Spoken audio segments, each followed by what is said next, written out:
الجزء بيبدأ قبل 8 سنين مع جهوان اللي بيكون موجود بيشتري البيت ده أصلا، وبيكون معجب بيه وبيركز في الشجرة دي كتير، ويونغ مش عارف إنه ليه بيحب البيت ده مخصوص، فبيعرفه إنه عاش هنا من فترة كبيرة، وبيحفر بيلاقي الهدية اللي كانت بينه وبين أون، وإن اسمه ما كانش جهوان وكان هينوو، وبيفتكر فرحه وقت ما كان مع أون وبيحب يلعب معاه على طول، وهنا هي بتشوفه إنه عرف يلاقي الهدية دي وإنها كانت بتدور عليها وإزاي عرف بيها، وبيعرف إن دي هي أون اللي كانت معاه في صغره أصلا، وبيعرفه في إنه لقاها عن طريق الصدفة، وبيديها الصندوق وبتعرفه في إن في ذكريات من طفولتها، وقرر وقتها إنه يسيبه مكانه عشان أون تيجي في يوم وتدور عليه، وبيقول إن هينوو مات، وبيعرفها في إن من الأفضل إنها تدفن الذكريات في بالها وبلاش تدور عليها، وبيمشي وهي بتستغرب منه جدا. فهنا يوم بيقرر يبحث عنه، وبيعرف ان امه كانت هربت من غير ما يعرف انها حامل، وده علشان تحميه، وبيكون جهوان هو اللي كان بيدور عليه وعاوز يمسكه من زمان اصلا. فبنروح لجهوان وهو قاعد يفتكر اول مره عرف اسم اون، وبيفتكر وقت ما سالها من زمان عن اسمها، وده في نفس الوقت هي بتروح تشوف الهديه وما تعرفش ان جهوان هو هينو اللي بتدور عليه اصلا عشان كان معاه وبيحميه على طول، وبتشوف الذكرى اللي كانت بينهم وهو بيكون حزين كتير اصلا. فهنا هينو بيروح يفكر في اللي عرفه وبيكون مرتبك ومش عارف يعمل ايه، بس بيجيله فم من اون وبتعرض عليها انها تقابله عشان عايزه تتكلم معاه، وجيوان بيسمعها وبيعرف انها مفكراه هينو اللي بتدور عليه اصلا. فبنروح ليونغ وهو راح لجيوان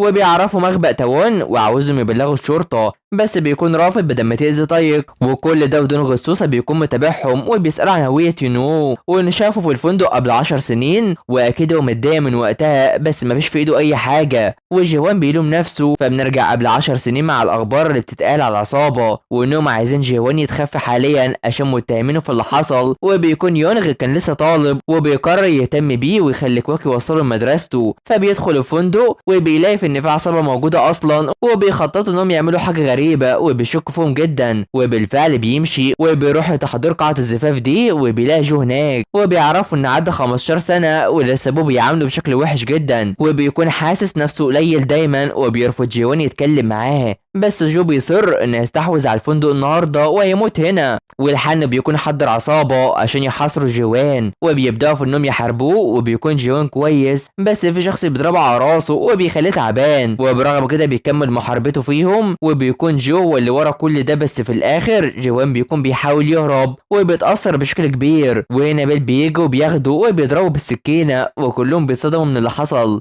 وجيوان بيكون تعبان كتير ومش قادر يمشي وهو اللي متصاب اصلا. وقتها ينو شاف اللي حصل وفكر في ان جيوان هو السبب في كل ده، وبيكون ما كانش عاوز ده يحصل في الفندق بتاعه وبيغمى عليه، فانا بيكون قاعد وحزين عشان ينو مفكر في انه مذنب وهو اللي كان مظلوم. فبنروح لاون اللي مش بتلاقي جيوان وهي بتكون عايزه تشوفه في اوضته، بس انا بيجي وبتعرف اسم الكلب على اسم عصابتهم وبتتكلم معاه وعايزه تعرف ايه معنى كلامه انها تدفن الذكريات في قلبها، وبيعرفها في ان تذكرها يخليها تعاني وخلاص. فبنروح لكواك اللي بيكون بيفكر في معامله اون بشكل كويس، وبيكون متفق مع جونغ ودونغ ويانغ بده وبيحضروا لها لحمه وبيفضلوا يتجادلوا كعادتهم، بس انا دونغ بيجوا بيعرفهم في ان جوان مشي عشان يلاقي طايق وبيصدموا. في المقابل جوبل بيكون رايحين لعنوان تاون، والكل مستغرب ان ازاي جوان يروح لوحده، وبيضايقوا كتير وبيفكروا في انهم يتصلوا بالشرطه وعاوزين يلاقوا مكانه، وعلشان كائن بتفتكر كلامه ان في برنامج بيعرف مكان كل واحد، وبيكون ثبت برنامج على فونها وبتعرف مكانه بالفعل، والحقيقه ان ينوو واو بيكونوا رايحين هناك اصلا عشان يمسكوا العصابه، في حين ان يونغ بيكون بلغ الشرطه بمعرفه جيوان وبيكونوا ماشيين ورايحين، وبيكون مصر انه يروح معاه، بس جيوان رافض ده وبيعرفوا انه يبقى معاه على طول،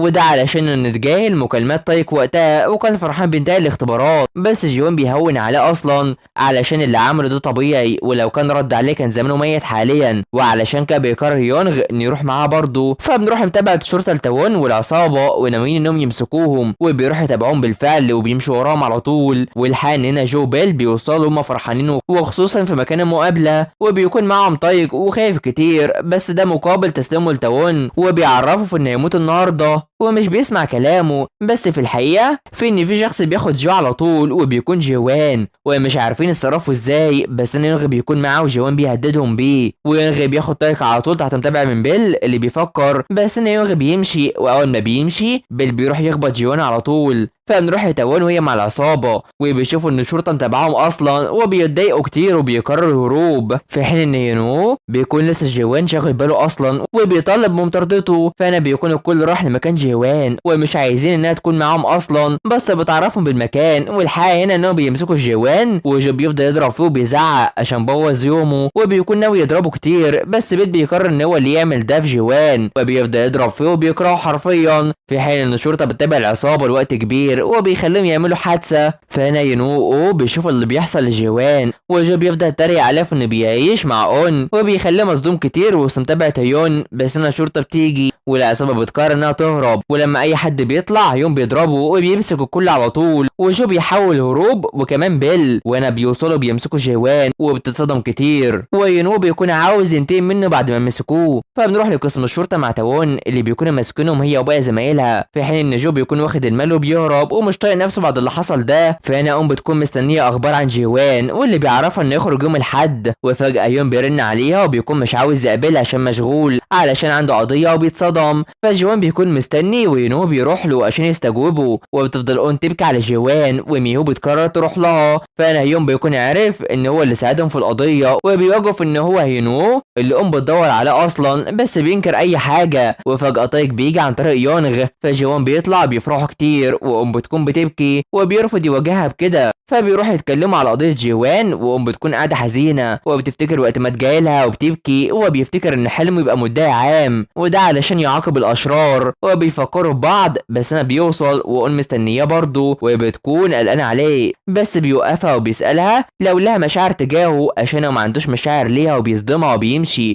فبيدخل البيت وهو تعبان والكل بيلاحظ ده، وهنا طبعا الكل بيطمنوا عليه عشان هو تعبان كتير ومش قادر يقف حتى، بس بيلومهم وبيزعق فيهم علشان هم دخلوا اون في كل حواراتهم دي اصلا، وبيكون مش عاوز يدخلها في اي حاجه علشان ما تاذاش ولا حد يقرب منها، خصوصا انه بيحبها من جواه بس مش قادر يقول ده لاي حد تاني. وبيكون ماشي وهو متضايق كتير والكل بيطمن عليه وخايفين وبيتابع اون وهي حزينه جدا. فانا يوم بيفتكر مواجهته لجيوان عن هويته الحقيقيه، في حين ان بتديله علاج ليه عشان هو تعبان وبتمشي، وبيفكروا ببعض هما الاتنين. فبيعدي اليوم مع تجمع الكل وبيكونوا ساكتين، بس بيلاقي انهم اخدوا على بعض كتير وبيخلوه مستغرب. فهنا بيحاول يفتح كلام مع عيون عن المخدرات وازاي يحتفلوا بقى، بس بيرفض بيروح عشان ياكل لوحده افضل. فجوان بيروح لطايق وبيتاسف له على اللي عمله وبيشكره وبيجيب اخته علشان تشوفه كمان، وبيطمنوا على بعض وفرحانين انهم اتقابلوا. بتكون بتفكر في الذكريات وهنا بيجي لها وبتقرر تساله لو هو يتضايق لو قالك عن الماضي عشان ده ممكن يضايق الاشخاص، وان شخص قال لها كده اصلا، وعلشان كده يوم بيعرفها حاجه عن صديقة طفولتها. فجوان بيكون قلقان عليها عشان اتاخرت، وهي بتوصل بالفعل مع الصندوق وبيفكر في انها سكرانه، وبتقول انها لقت الشخص صاحب الصندوق وبتشكره على كل حاجه ومش عايزه تقابله تاني وبيتصدموا. والجزء بيخلص على هنا، فما تنسوش اللايك والاشتراك في القناه وتفعيل الجرس يا حلوين علشان يوصلكوا الجزء الجاي. تابعونا، سلام.